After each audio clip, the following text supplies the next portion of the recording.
A new sound has come to the streets of Yorkshire, and it's pretty hard to miss.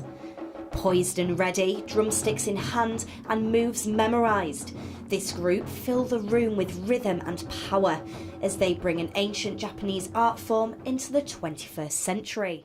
This is Taiko drumming. It originates in Japan, but since the 1950s it's kind of spread all over the world. It's very popular in Europe and America, as well as increasingly in the UK.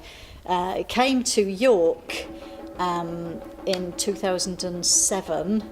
That was when I saw a group playing in Manchester, and at the end of the performance they said, oh, if anybody wants to do a workshop, get in touch. So I got in touch, and the teacher came up. She was called Liz Walters, and she had trained in Japan.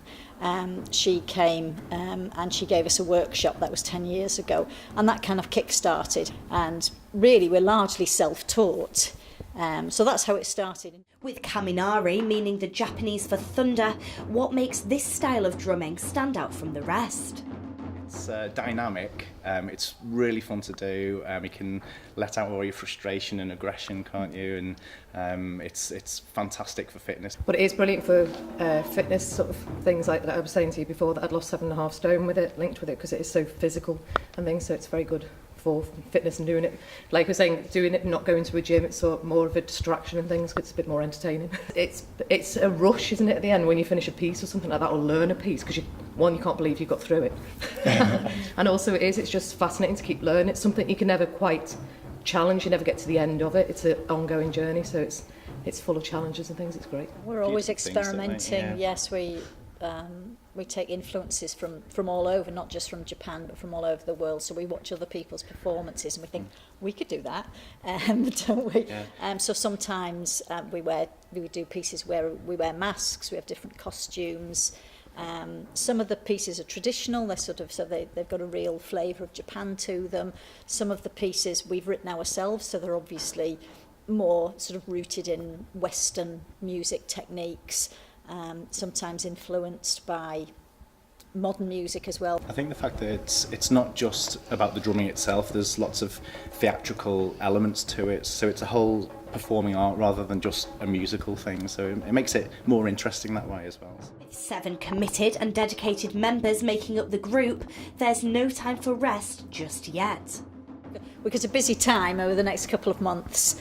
In January on the 21st we're playing at the Royal Armouries for their East Meets West weekend. Yeah. Yes.